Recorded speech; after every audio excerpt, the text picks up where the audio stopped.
I'm on a thousand year plan anyway. Like, you know, the life of an oak forest is like we're talking about a 1,000 years cycle. You know, like an oak tree from acorn to dying of old age, you're talking of 1,000 years.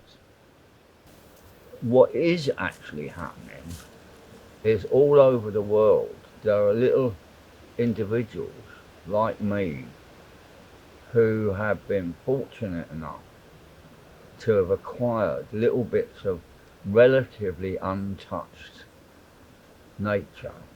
You know, even bits of rainforest, bits of jungle, bits of coral reef islands, etc., dotted around, and are preserving them as little enclaves where nature can continue as like a little seed bank of species. The old ways got an awful lot of slagging off, which really upsets me because I think that the way it was really worked from the point of view of the land and um, and sustainability.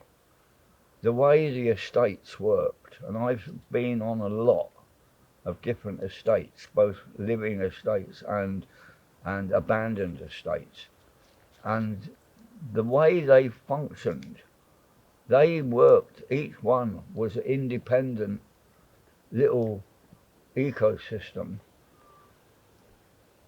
sustainable, self-sustainable systems, where if one, for some unfortunate set of circumstances, collapsed, it didn't drag down the rest. Each was self-sustaining.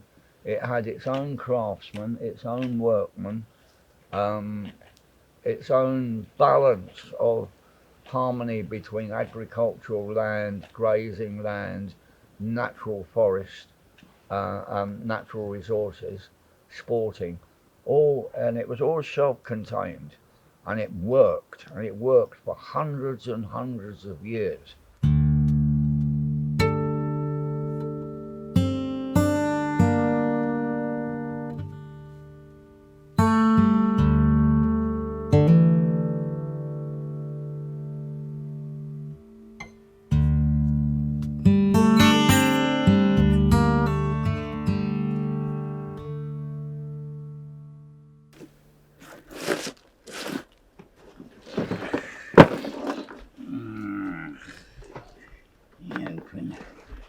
Open.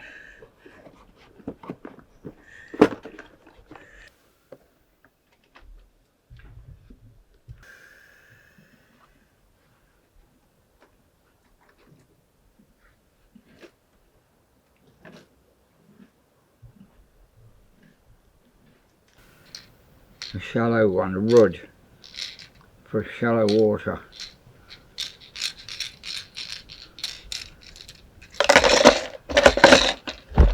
And I've got a big eel somewhere. I don't know where that is. That's the one that I used to keep. I kept getting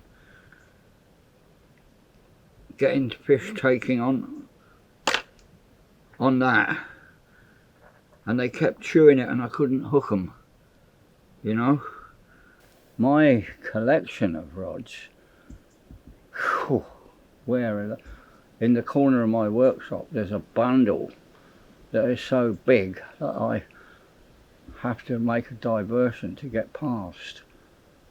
I've got enough fishing rods there to export them to Africa, but I've also got some lovely old cane rods. It's the cane rods that I really like, and the others are ones I've just accumulated. Some of them are usable, some of them are repairable, and some of them are just spare parts, you know.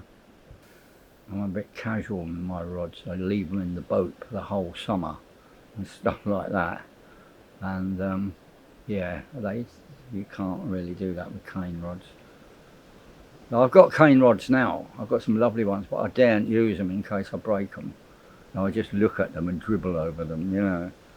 And I envy I envy Chris Yates actually still using his, you know, but he's just continued to use them. And though I've got them, my way, I daren't use them in case I break them. But I use old fiberglass rods, you know. But they're old, and a lot of modern anglers look on them as antiques, you know, but they're as good as the day they were made. I don't see any need to go for carbon or any of these modern rods that you see advertised in Angling Times. You know, the latest, you know, latest version, the new season's rods, you know, this thing, totally unnecessary.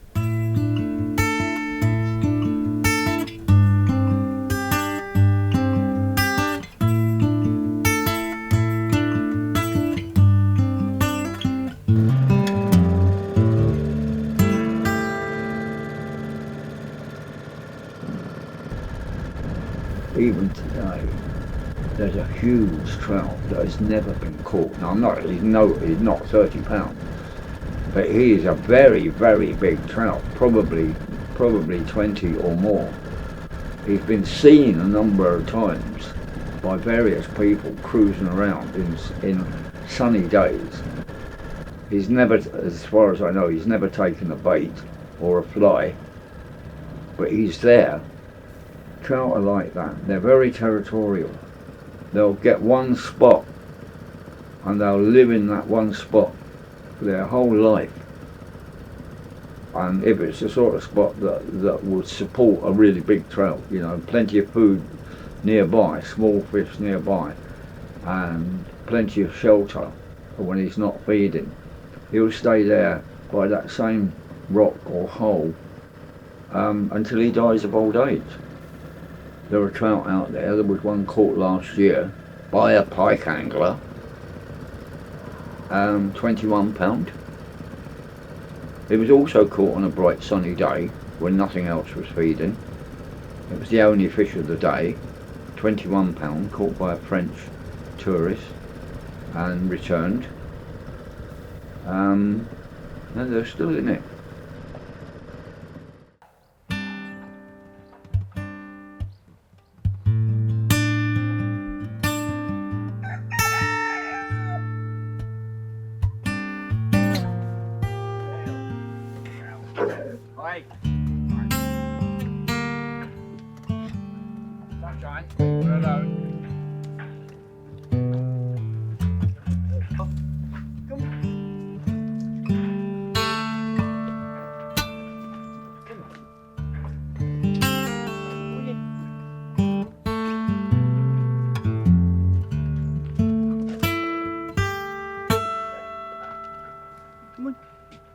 I've only flown a couple of times in my life, and each time we nearly crashed, and each time I was convinced we were going to crash.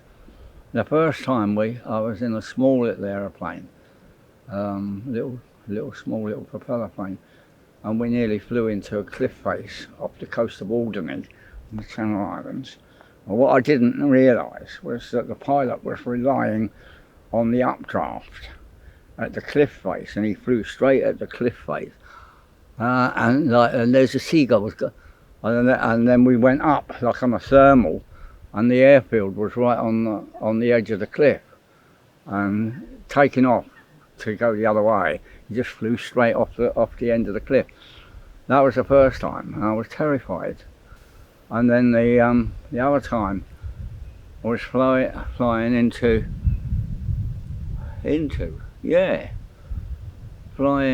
Dublin.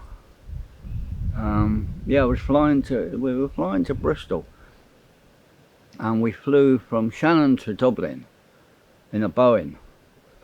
And when we hit the ground in Dublin, we hit it so hard we bounced about 20 feet up in the air, and then came down and bounced and bounced and bounced and bounced, like when you skim a stone across a pond. And this was a freaking great big Boeing doing this across the runway, and I was totally convinced that was it. It was all in a previous life. I crashed in an aeroplane. I'm quite convinced I was probably During the yeah, no, I think probably during the war, probably a fighter pilot or something. I see things now, right? I see things now that make more sense to me than I understood years ago, and I'm becoming more and more and more convinced that some form of reincarnation does actually happen, and I'm seeing examples that there isn't any other bloody explanation, and you see it again and again, and I see it with the animals. Like, over the years, I watched generations of dogs that are related, father to son. You know, I've had these dogs 30, 40 years. You know, the same breed, the same dynasty, and I see the same traits and the same memories and the same things happening that I haven't taught them. They just know it because they've always done it. And eels, I used to catch a lot of eels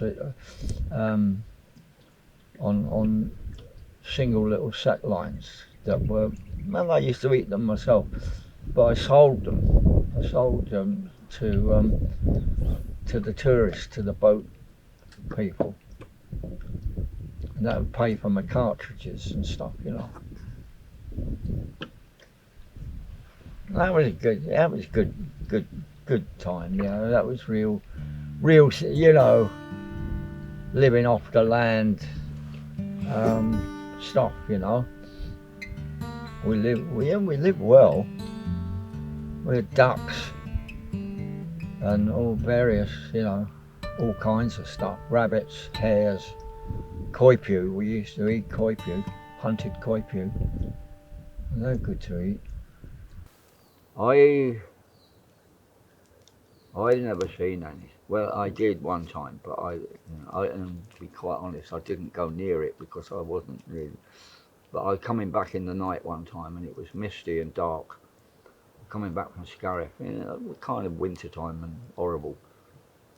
Wasn't rough, it was calm, but it was dark and kind of misty, and I saw something out in the lake, and it gave me the heebie-jeebies, and I thought, oh my God. And I steer over towards it and satisfy myself that it is only a floating tree, or do I go, oh no, thank you, I'm going the opposite way? So I went the opposite way. The stories are, you know, in Irish folklore, that story of the, you know, the lake monster is actually quite common up in like parts of Connemara and some of the small lakes up there. And what do they call it? The Great Orme, isn't it? Yeah. And there are various accounts of even dead ones having been found. And you try to get a sensible description. Well, how big was it? I just, it was huge. Well, what did it look like? It was horrible, you know. And it was black and ugly.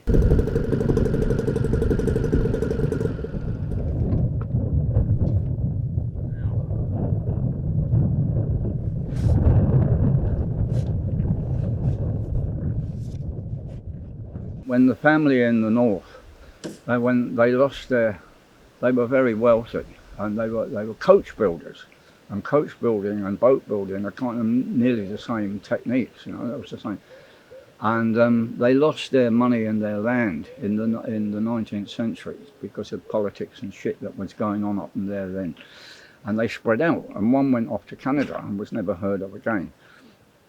But then I found the story of the guy that was fishing for cod off the Grand Banks, got lost in the bad weather, rowing for 6 days and 6 nights, on, lost all his fingers from frostbite. Eventually made his way back to his hometown 3 years later, and everybody thought he was drowned. All his mates, all sailors and seamen and hardy, you know, whalers and stuff. What can a man with no hands do? And so they made a whip round whipped round all the mates and gave him a big lump sum of money and said, there you go. He set up a tobacco factory, as a tobacco shop, selling, wheeling and dealing tobacco. And in the course of that, but getting bored, the gold strike in the Klondike, and him and some mates, they got together and they bought a schooner and they sailed round Cape Horn all the way up to the Klondike, up the river, stayed there for a year, trading I presume rather than digging gold, made loads of money, came all the way back. Then he sailed across, he learnt how to sail by pulling rope. All he had left was that bit of his thumb, and he learnt how to pull a rope and wrap it around his wrist so he could haul a sail. Single-handed, sailed across the Atlantic twice, once to the Mediterranean and once to London. Then he rowed across the Atlantic. Nobody had ever done it. In an open boat, an open dory, and his way of rowing, because he had no fingers, he developed a way of cupping the end of the oars in his palm. He rowed halfway across, he turned over twice and managed to climb back in, bail out. He got halfway across and said, fuck this for a lot, you know, like it's just too many times turning over. Turned round and went back. So he did out halfway and half back, which is as good as all the way across.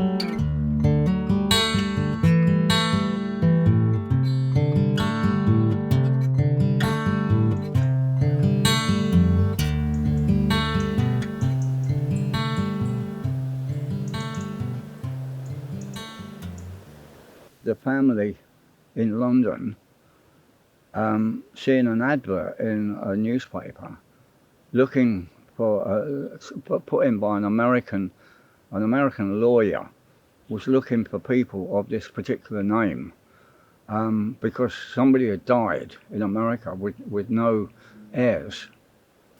And then they were saying, no, of course it's not us. You know, we don't know any rich Americans. You know, we don't know, you know, no, it's just a coincidence. And so they kind of dismissed it, never bothered. Except, unbeknownst to the rest of the family, the eldest daughter, who was 16 years older than my mother, said nothing to any of the others. And this elder sister claimed the money, but didn't tell anybody.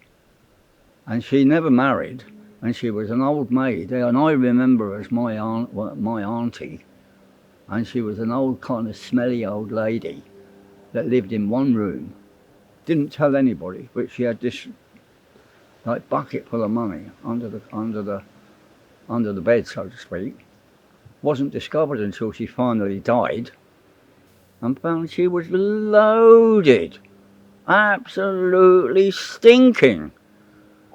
And had been claiming old ladies' dole, whatever they get for old ladies in England, for the last 50 odd years, which my mother then had to pay back out of all these bags of gold. And she paid all that back, right, like an enormous amount of money, going back for years and years and years and years and years and years. And there was still enough left for her to pay off my brother's mortgage on a house in Kent, which is not exactly cheap. And the rest of the money came to me, and they bought the wood. Now, isn't that a story?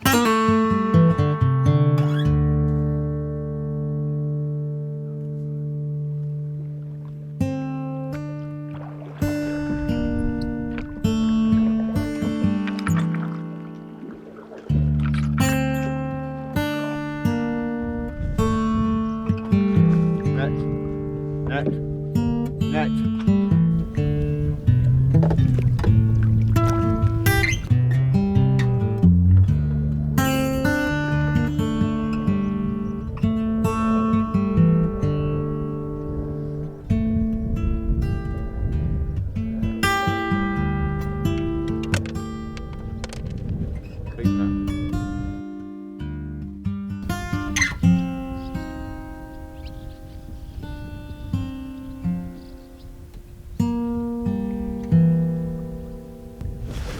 Ah, no.